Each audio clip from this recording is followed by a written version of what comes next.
Students, good morning. I am your business study teacher. I will teach you business services chapter. This is fourth chapter and page number 147. Please open your page and step by step I will teach topics and please listen carefully. Now let's start. What is the meaning of services? What is the meaning of services? देखो students, आपको मैं पहले ही बता देता हूँ। जो ये chapter है बिजनेस सर्विसेज, ये फोर्थ चैप्टर है। तो जो अब इसमें सबसे पहला मीनिंग है। अब चैप्टर के नाम से ही क्लियर है कि मीनिंग सर्विसेज क्या होती हैं। तो बिजनेस सर्विसेज चैप्टर का नाम है, तो सर्विसेज क्या होती है। सबसे पहले तो हमें ये पता होना चाहिए सर्विसेज होती क्या है। तो स्टूडेंट्स देखिए, जैसे services sector include commercial firms engaged in banking, communication, transport, insurance, warehousing. तो ये क्या होती हैं स्टूडेंट? सर्विसेज होती हैं। मतलब सर्विसेज का मतलब क्या होगा? जो सर्विसेज हमें बैंकिंग देता है, या कम्युनिकेशंस, या ट्रांसपोर्टेशन, या वेयर हाउसिंग, इनसे हमें सर्विसेज मिलती हैं, उनसे सर्विसेज कहते हैं। सर्विसेज कोई किसी को हम छू नहीं सकते। कोई सर्विसेज ऐसी नहीं होती जिसे हम छू सकते हैं। ये क्या होती हैं? इंटेंजिबल होती हैं। सर्विसेज कभी भी हम छू नहीं सकते। बट स्टूडेंट्स, जो सर्विसेज होती हैं इसको हम सिर्फ महसूस कर सकते हैं। और ये क्या है कि इस बिज़नेस में जो हम क्या आपको फर्स्ट चैप्टर में ही हमने कहा था, जो बिज़नेस का मीनिंग होता है, हम परचेज़ और गुड्स की परचेज़ और सेल करते हैं, गुड्स की और सर्विसेज की परचेज़ और सेल करते हैं। जो सर्विसेज होती हैं तो वही चीज़ है कि हमें जो बैंकिंग हमें सर्विसेज प्रोवाइड करता है, ट्रांसपोर्टेशन हमें कोई सर्विसेज प्रोवाइड करता है, या इंश्योरेंस हमें कोई सर्विसेज प्रोवाइड करता है, तो उसे हम क्या बोलते हैं? सर्विसेज। तो आपको क्लियर हो गया होगा मीनिंग सर्विसेज क्या होता है। तो स्टूडेंट, तो आप ये मीनिंग आपको क्लियर हो गया होगा। अब आगे चलते हैं हम। कैरेक्टरिस्टिक्स या फीचर्स क्या होते हैं सर्विसेज के।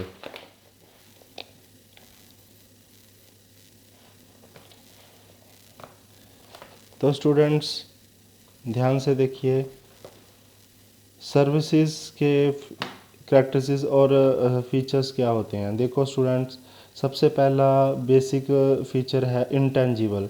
तो ऑब्वियसली बात है, जो सर्विसेज होंगी वो क्या होंगी? इंटेंजिबल होगी। मैंने आपको मीनिंग में भी बताया कि सर्विसेज क्या होती हैं? इंटेंजिबल होती हैं।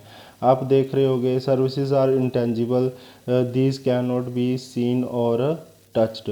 ना हमें इसको देख सकते हैं, ना हम इसे छू सकते हैं, बट हम अपने क्या है, we can only feel services और वन ओनली एक्सपीरियंस दैम। मतलब या तो हम इसे क्या कर सकते हैं? फील कर सकते हैं या एक्सपीरियंस कर सकते हैं, बट हम इसे ना देख सकते हैं, मतलब ना हम टच कर सकते हैं, ना छू सकते हैं।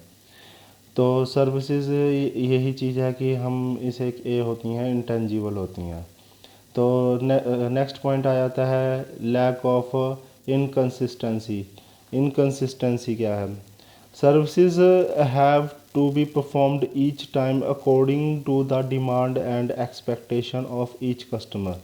मतलब स्टूडेंट्स कि जो सर्विसेज हैं वो परफॉर्म की जाती हैं, जो डिमांड कस्टमर की जो एक्सपेक्टेशन होती हैं उसके डिमांड के अकॉर्डिंग क्या है, ये चलती हैं। मतलब ये इनकन्सिस्टेंट है। सेम सर्विसेज में be provided different by different service provided. अब आप देखो, अब ऐसे तो है नहीं कि जो सर्विसेज होती हैं वो सर्विसेज हम जो हर एक का रूल एक ही बना दूँ, हाँ भी ये सर्विसेज का रूल एक ही है कि इसी अकॉर्डिंग चलना है और इसी हर कस्टमर को उसी टाइप की सर्विसेज देनी है। ऐसा नहीं होता। जो सर्विसेज होती हैं वो इनकंसिस्ट होती हैं। इनकंसिस्ट का मतलब होता है कि सर्विसेज से हमें कस्टमर पे डिपेंड करता है, कस्टमर के डिमांड पे डिपेंड करता है, कस्टमर के एक्सपेक्टेशन पे डिपेंड करता है। हम कहते हैं कि कस्टमर पे डिपेंड करता है। कस्टमर जैसा है उसके भी हिसाब से हम उसे सर्विसेज देते हैं। तो ये सिस्टम होता है इसमें।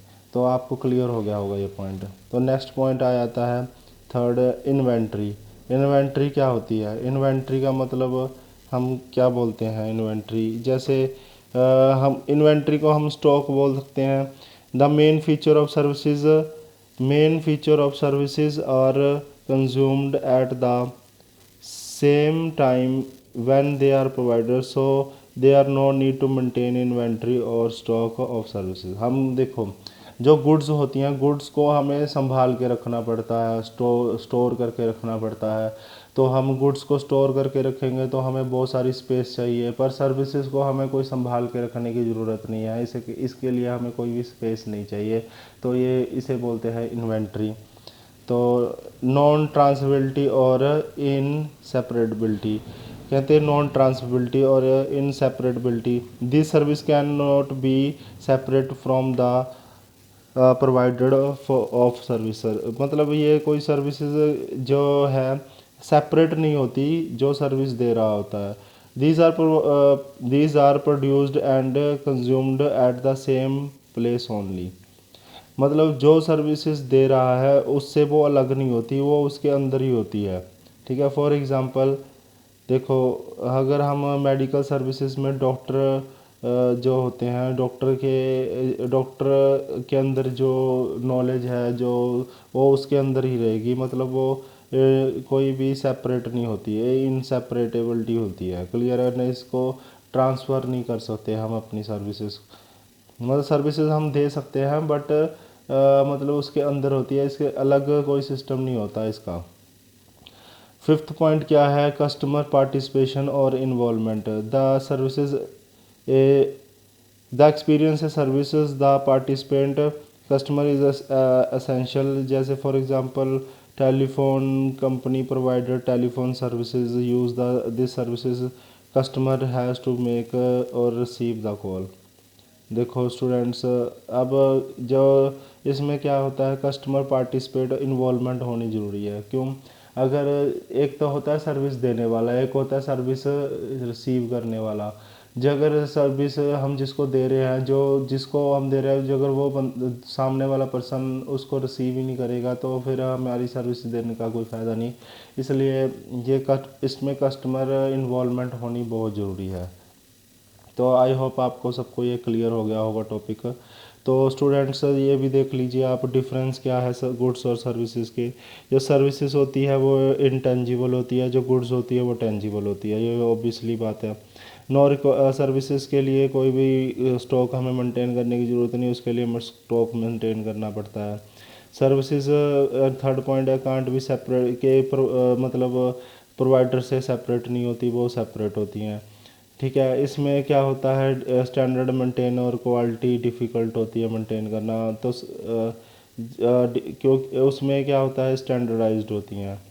इट इज़ एक्टिविटी और प्रोसेस वाचिंग ए मूवी, मतलब ये कोई एक्टिविटी है, जैसे हम कोई मूवी वॉच कर रहे हैं, ये ऊपर गुड्स कोई फिजिकल ऑब्जेक्ट होता है। ठीक है, तो ये है हेट्रोजीनियस होते हैं या होमोजीनियस होते हैं। ठीक है, तो ownership can not B transfer, इसमें कोई ओनरशिप ट्रांसफ़र नहीं होती, पर इसमें ओनरशिप ट्रांसफ़र हो जाती है। तो हेट्रोजीनियस का मतलब होता है कि हम सर्विसेज को क्या होते हैं, छू नहीं सकते, मतलब हम सिर्फ मतलब महसूस कर सकते हैं। होमोजीनियस का मतलब होता है हम उसको छू भी सकते हैं, देख भी सकते हैं।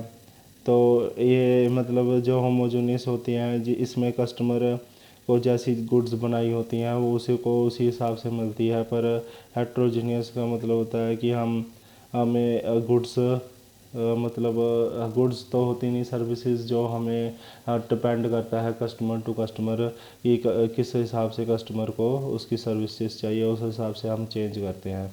तो स्टूडेंट्स ये आपका टॉपिक क्लियर हो गया होगा। तो नेक्स्ट वीडियो में हम आगे चलेंगे।